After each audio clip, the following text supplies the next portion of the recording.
انا اعطیناک الکوثر، روزانہ 33 مرتبہ پڑھنے کے فائدے۔ بسم اللہ الرحمن الرحیم، السلام علیکم ورحمۃ اللہ وبرکاتہ۔ شروع اللہ تبارک و تعالی کے نام سے جو نہایت مہربان اور بڑا رحم کرنے والا ہے، اور جس نے ہم پر احسان کیا کہ نبی اکرم صلی اللہ علیہ وآلہ وسلم کی امت میں پیدا فرمایا۔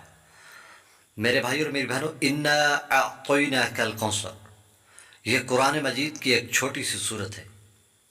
اس کو پڑھنے کے ایسے فائدے اور ایسے لاجواب فائدے کہ آپ جان کر حیران رہ جائیں گے۔ میرے عزیز دوستو، اس صورت کو پڑھنے کے بہت زیادہ فضائل ہیں اور بہت زیادہ برکات ہیں، لیکن چند فائدے جو آپ کو بیان کیے جائیں گے، جو ہم سب کی ضرورت ہیں اور ہمیں چاہیے کہ ہم روزانہ اس کو پڑھیں۔ اس صورت کو پڑھنے سے اللہ پاک رزق میں بے انتہا اضافہ فرماتے ہیں، اور رزق میں ایسا اضافہ کہ رزق سنبھال نہ سکو گے۔ اور ایک ایسا فائدہ کہ اس صورت کو پڑھنے سے نبی اکرم صلی اللہ علیہ وآلہ وسلم کی زیارت نصیب ہوتی ہے۔ اس صورت کو پڑھنے سے انسان کے جس چیز کی حاجت مانگے گا انشاءاللہ وہ حاجت پوری ہوگی، جس چیز کی پریشانی ہوگی وہ پریشانی دور ہوگی، جس چیز کا مسئلہ ہوگا وہ حل ہو جائے گا۔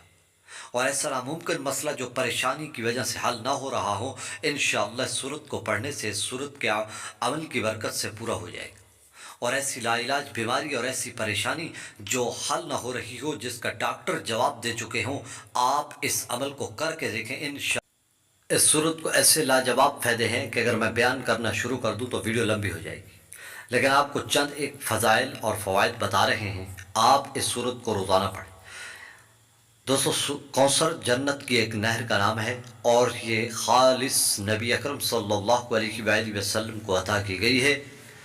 آپ صلی اللہ علیہ وسلم اپنی امت کو حوض کوثر پر پانی پلائیں گے۔ تو میرے عزیز دوستو، سورہ کوثر کے بہت زیادہ فضائل ہیں، اور اس صورت کو پڑھنے سے آپ کو ایک ایک حرف کے بدلے 10 نیکیاں ملیں گی۔ اگر آپ اس کو وضو کر کے پڑھیں گے اور نماز میں پڑھیں گے تو پھر 90 نیکیاں ملیں گی۔ تو میرے بھائی اور میری بہنوں، آپ نے سورہ کوثر کو کس طرح پڑھنا ہے اور کس وقت پڑھنا ہے، میں آپ کو پورا طریقہ بیان کر رہا ہوں۔ سب سے پہلے آپ نے جب عمل کرنا ہے، پہلے آپ نے نبی اکرم صلی اللہ علیہ وآلہ وسلم کی ذات اقدس پر محبت اور شفقت کے ساتھ 1 مرتبہ درود ابراہیمی پڑھ لینا ہے۔ وہ درود ابراہیمی جو نماز میں پڑھا جاتا ہے، اگر وہ کسی طرح نہیں آتا تو پریشان نہ ہو، پھر کوئی درود شریف پڑھ لے جو آپ کو آسانی سے آتا ہو، صلی اللہ علیہ وآلہ وسلم، وہ پڑھ لے۔ تو درود شریف جب آپ 1 مرتبہ پڑھ لیں گے، پھر اس کے بعد آپ نے عمل کرنا ہے۔ پہلے نمبر پر آپ نے سبحان اللہ 10 مرتبہ پڑھنا ہے۔ سبحان اللہ، سبحان اللہ، یہ اللہ کا لاڈلا لفظ ہے، یہ اللہ کو بے حد پسند ہے، اور جو بھی اس لفظ کو پڑھتا ہے وہ اللہ کا لاڈلا بن جاتا ہے۔